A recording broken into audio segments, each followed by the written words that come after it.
Baik, Assalamualaikum warahmatullahi wabarakatuh. Perkenalkan, nama saya Siti Jasmine dari kelas 2 SIB. Di video kali ini saya akan membahas mengenai materi-materi apa saja yang sudah saya dapatkan di pertemuan 1 pada mata kuliah pemrograman framework. Materi-materi tersebut diantaranya ada arsitektur monolitik dan microservices, kemudian ada front-end dan back-end. Kemudian di sini juga saya akan mendemokan bagaimana cara instalasi Laragon, instalasi komposer, dan yang terakhir instalasi Laravel. Baik, yang pertama sekali adalah mengenai arsitektur monolitik dan microservices. Sebelum itu kita harus mengetahui pengertian dari monolitik dan microservices. Monolitik diambil dari kata mono yang artinya satu, merupakan arsitektur di mana seluruh komponennya seperti UI, database, kemudian business logic itu disusun menjadi satu kesatuan yang sama dalam aplikasi yang sama. Kelebihan dari penggunaan arsitektur yang satu ini adalah kemudahan pada pengoperasiannya, kemudian juga mudah untuk diuji dan juga mudah untuk dideploy, dan yang terakhir ideal untuk aplikasi dengan skala tim yang kecil. Kemudian untuk kekurangan dari arsitektur ini sendiri adalah jika ukuran aplikasi terus-terusan bertambah, maka akan sulit untuk dikelola, diuji, dan juga sulit untuk diperbarui. Dan yang terakhir, skalabilitasnya yang terbatas, karena seluruh aplikasi harus ditingkatkan. Seluruh layanan harus ditingkatkan, bukan hanya bagian tertentu. Mengingat tadi seluruh komponen seperti UI, database, dan business logic itu disusun menjadi satu kesatuan dalam satu aplikasi yang sama. Contoh dari arsitektur ini sendiri bisa kita ambil pada aplikasi sistem akademik yang dikelola oleh satu atau dua orang, atau bisa lebih, dalam satu project yang sama, di mana database, dan business logic-nya itu dikelola dalam satu project yang sama. Kemudian beralih kita ke microservices. Berbeda dengan monolitik, yang seluruh layanannya itu digabung menjadi satu kesatuan dalam aplikasi yang sama. Microservices ini, seluruh layanan-layanan tersebut dipecah menjadi bagian-bagian yang kecil yang saling independen. Setiap layanan bertanggung jawab atas fungsinya tersendiri dan harus dapat dikembangkan, diuji, dan disebarkan secara terpisah. Kelebihan dari microservices ini adalah skalabilitasnya lebih baik daripada monolitik, mengingat tadi dia setiap bagian itu dipecah-pecah, yang artinya tidak akan mempengaruhi keseluruhan aplikasi. Yang terakhir yaitu toleransi kegagalan yang lebih tinggi. Karena apa? Karena jika satu layanan mengalami masalah atau kegagalan, maka tidak akan mempengaruhi layanan yang lain. Yang kata lain, maka arsitektur yang satu ini, toleransi kegagalannya itu tinggi. Sedangkan itu, kekurangannya ya adalah arsitektur ini lebih kompleks, yang tentunya akan memerlukan keharmonisasian layanan dan juga pengelolaan komunikasi antar layanan. Yang terakhir yaitu kekurangan dari arsitektur ini adalah dibutuhkan pengawasan lebih pada proses deployment-nya dan pemeliharaannya karena banyak layanan yang independen dan harus dikelola sehingga membutuhkan SDM yang lebih juga. Contoh dari arsitektur ini adalah seperti e-commerce yang banyak pada saat ini. Misalnya saja seperti Shopee, Lazada, Tokopedia, yang tentunya mereka mempunyai tim khusus untuk melakukan maintenance pada setiap service seperti pembayaran, kemudian keranjang, iklan dan promo, dan lain-lainnya, yang dimana satu service saja terkadang harus dikelola oleh 5 atau bahkan lebih orang yang tidak terikat dengan service lainnya. Baiklah, materi selanjutnya yaitu mengenai front-end dan back-end. Front-end adalah bidang di mana yang menangani langsung tentang tampilan pengguna, di mana hasil kerjanya itu dapat dilihat langsung oleh pengguna. Kemudian teknologi yang digunakan pada bidang front-end ini seperti HTML, CSS, JavaScript, yang pada umumnya menggunakan framework seperti React, Angular, atau Vue.js.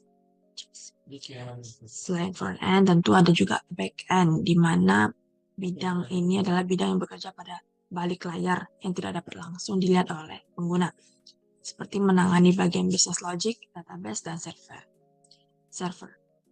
Teknologi yang digunakan pada backend sendiri itu seperti PHP, Node.js, Java, digolang dengan database MySQL, PostgreSQL, atau MongoDB. Selain front-end dan back-end, ada istilah lainnya yaitu full stack. Full stack adalah developer yang bertanggung jawab menangani dua hal, yaitu front-end dan back-end. Tetapi dia tidak mendalami secara dalam ilmu-ilmu dari front-end, melainkan mereka bekerja cukup dengan atau menyesuaikan dengan kebutuhan dari pengguna, tidak mendalami ilmu-ilmu yang ada.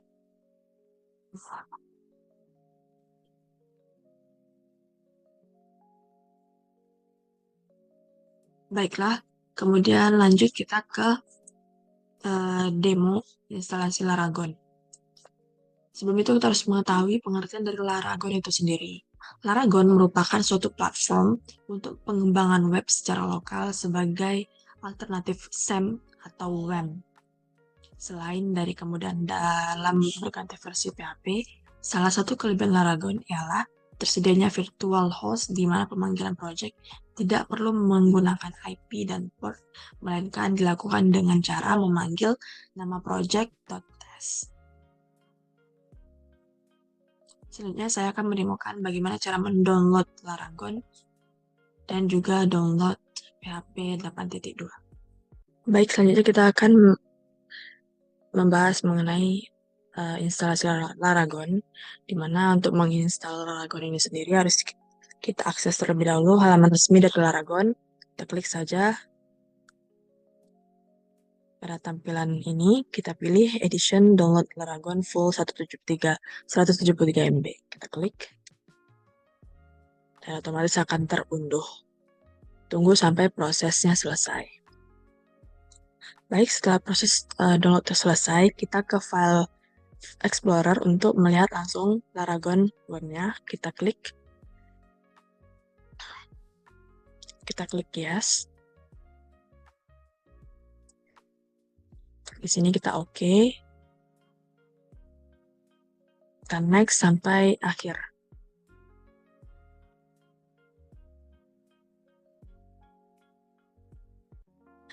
Ini tampilan setelah download tadi, setelah loading tadi, kita klik finish. Nah, ini tampilan dari halaman Laragon, aplikasi Laragon. Itu artinya kita berhasil untuk mendownload Laragon.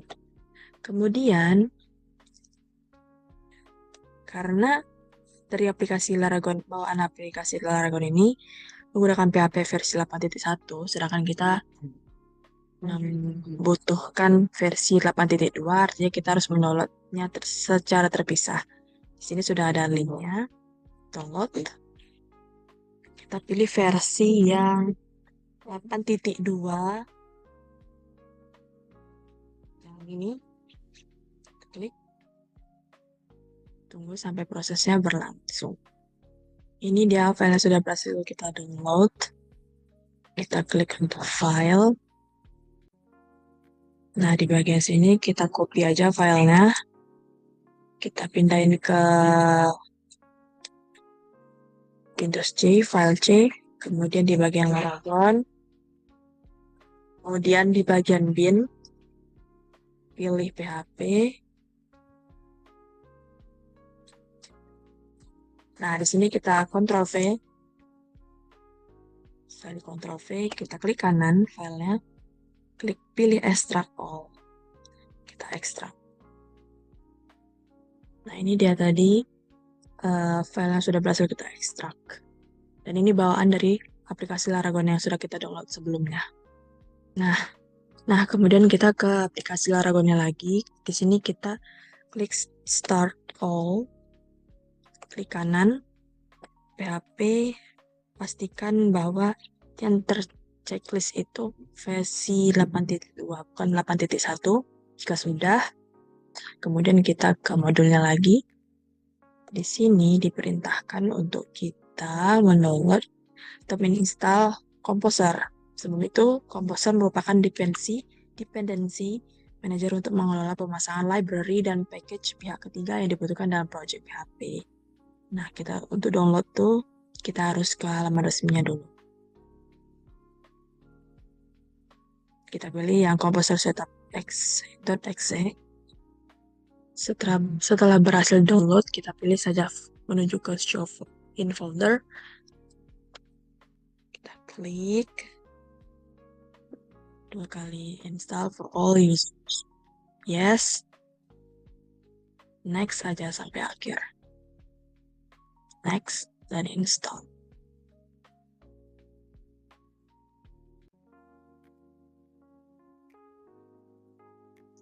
Nah, pada bagian ini finish. Kita klik finish. Setelah itu, kita harus memastikan apakah Composer terinstall dengan baik. Kita buka di CMD atau bisa juga di aplikasi Laragonnya sendiri. Di sini ada terminal. Kita download. Kita tunggu proses downloadnya di sini.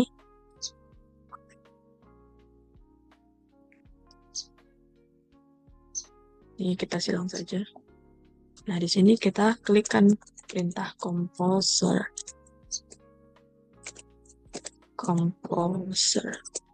Enter.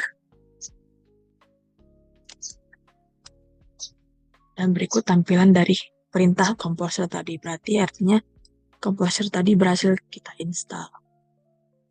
Selanjutnya yaitu kita harus menginstalasi Laravel.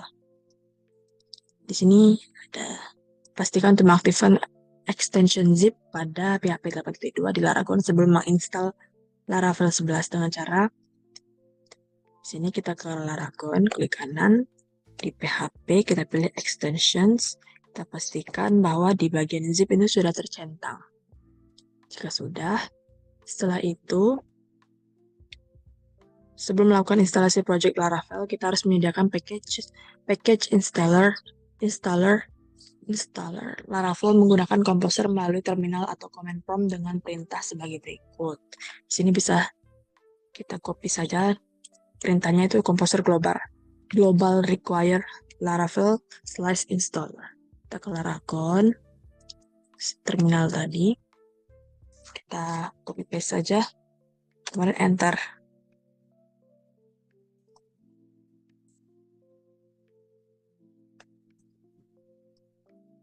Oke, setelah itu kita jika proses selesai maka akan ditandai dengan hasil sebagai berikut. Sesuai sama hasil yang juga keluar pada layar kita. Selanjutnya kita jalankan perintah Laravel new. Nah, yang Gulaku ini tuh nama project kita.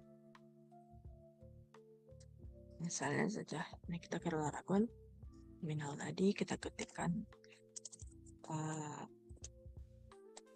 Kita buat nama project yang lain, misalnya rumahku. Enter. Nah, di bagian sini kita enter saja. Enter lagi dan lagi. Nah, setelah menunggu proses yang cukup lama tadi, berikut tampilannya. Di sini kita klik. Di sini menanyakan tentang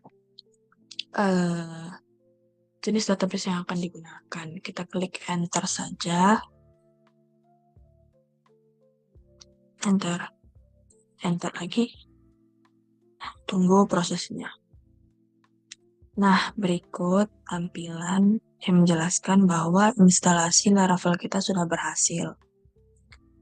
Nih, di sini ada nama project Jasmine tadi, rumahku, apps. Nah, sekarang kita untuk mengetes apakah Laravel itu betul-betul berhasil, kita ke Laragon.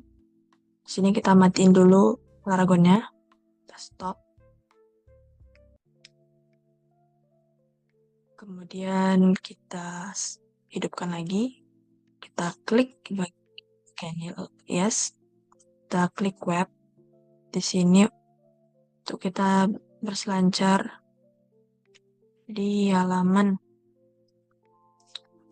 nama project yang sudah kita buat tadi. http titik dua slash rumahku apps.ts. Berikut tampilan Laravel yang sudah berhasil. Oke, ini menandakan bahwa apa yang sudah kita kerjakan itu berhasil. Mungkin sekian dari penjelasan dari Jasmine mengenai materi yang sudah Jasmine dapatkan pada pertemuan satu mata kuliah pemrograman framework. Bila terdapat kesalahan dalam kata atau perbuatan, Jasmine mohon maaf. Kurang lebih, wabillahi taufiq wa hidayah. Wassalamualaikum warahmatullahi wabarakatuh.